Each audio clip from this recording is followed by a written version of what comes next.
Dahil uso nga mga mare ang trangkaso, ayun, nagkahawa-hawaan na nga tayo dito sa loob nga ng bahay. Ito na nga lang ata sa sila tatay ang hindi pa nga mga mare tinatrangkaso. Ito nga't uminom na nga rin siya mga mare ng barley. Kung ikaw nga ay hirap kang matulog sa gabi, ay pwede mo nga itong inumin bago ka nga matulog. Pagising mo sa umaga, napakaginhawa nga ng pakiramdam mo. Umaga naman nga ay 30 minutes before bago ka nga mag-almusal. Di nga ako mga mare pala inom nga ng gamot, kaya ito na nga lang din ang iniinom ko at iniinis pa nga ako dyan ni Ran. Medyo naglalata pa nga ako mga mare, pero kayang-kaya ko na rin. Mahirap din kasi talaga trangkasuhin nga mga mare, lalo na't napakarami mo ang gagawin. Ano pa nga itong si Chuchu natin, tamang tingin nga lang dito, napaka-cute talaga ng mga mata niya. Mama nga oras nga natin okay pa, pero kinahaponan ay nilagnat nga din. Sabi ko, hindi naman ako nagpaampun o ano, nagulat na nga lang ako nung sipunin ako at buti na nga lang may sabaw nga yung ulam. Siya nga sa akin natatakot ko mga mare kung mahawaan kasi Gail, kasi tayo nga matatanda, hirap na hirap sa sipon, paano pa kaya pag bata? Sabi nga, di ba na tayo mga matatanda ang may sakit kasi nasasabi natin kung ano yung masakit, yung mga bata ay hindi. Ay wow mga mare, dumayo pala itong mga to dito para nga man syempre maglibangan, daling ko naman. Sana all talaga nakakapaglibang. Kasi kami hindi na masyado mga mare dahil sobrang busy rin talaga magtrabaho at eto nga si Nene, pinapadete ni tita. Yan yung maitsura ni Nene, parang ang Chinese, ang cute ng mga mata. Ay, wag ka mga mare, may pabangs pa nga yan. Kaya wala rin talagang masyadong kaganapan nga ngayon dahil nga halos nga lahat dito ay may sakit. Ito nga lang yung kaganapan kahapon at ito naman yung kaganapan nga ngayon. Si Gail nga nagising ng alauna at hindi na nga natulog hanggang alas 12 nga ng tanghali. Kaya nga nung umaga, ayan, pinaarawat ko muna mga mare pagkatapos kong paliguan. Nang araw na nga siya ganito, siguro sa ngipin din dahil nga 4 na yung ngipin niya mga mare sa taas. Bali, 2 nga lang yun ngayon, may patubo na naman ng 2 kaya bali 4 tapos 2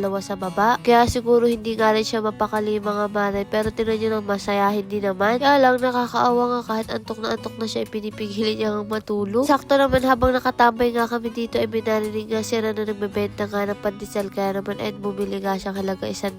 Bali ayun nga mga mare, kilala pala tayo ni kuya kasi lagi doon nanonood sa atin yung asawa niya. Shout out po sa ate at kuya. Hindi ko na nga lang natanong yung pangalan mga mare kanina. Pasensyahan nyo na nga lang din mga mare kung nahihirapan nga ako magsalita. At eto nga si Ran, binilan nga rin pala sa ate Vilma at nandito nga pala yung maglolo. At eto nga mga mare, habang nagtatrabaho nga ako, ayan nandito nga si Gail, kinakwentuhan nila Agatha. Kailangan kasi akong matapos sa video mga mare at kailangan ko na nga rin yung ipasa. Kaya habang hindi pa naman natutulog eto si Gail, ayan inuugoy-ugoy muna nga ng papa niya. Paano kapag hinihiga ay tumatayo? Kaya na nga rin mga mare sa boses ko at hirap na hirap din talaga ako mag voice over kasi nahihirapan yung ilong ko. Ala, ito pala yung niluto natin mga mare, sotanghon. Na naman nga ito, nag-asikasin na nga si Rat, nagsandok na nga rin mga mare. Habang kumakain naman nga ako, ito namang si Gail, tingnan nyo naman kikiagaw din. Dahil wala ang lola niya mga mare mag-aalaga dahil masakit, kaya syempre salitan nga kami ni Rat. Maaga rin kasi ako nagluto mga mare dahil nga may pasok pa nga ako sa online. Buti na nga lang online nga ngayon kasi wala mag-aalaga kay Gail. Habang nag-online ako mga mare, inaalagaan ko nga rin itong si Gail, pero ayan nga ayaw pa rin talagang matulog. Buti na nga lang din ay tapos na kami sa reporting, kaya okay lang mga mare, may hawak akong bata at makikinig na nga lang din ako. Yung mga oras nga na to mag-aalas 11 na, tinan nyo naman nga active pa rin yan, pero wala pa yung tulog mga mare mula nung alauna. Nagulat na nga lang ako, 5:30 na nung nakita ko nga mga mare, at eto nga sa wakas nakatulog nga bandang alas 12. Tapla ang nantulog. Lord, maraming salamat sa lahat ng blessing. Syempre sa inyo mga mare, paano ba yun? Bukas na lang ulit.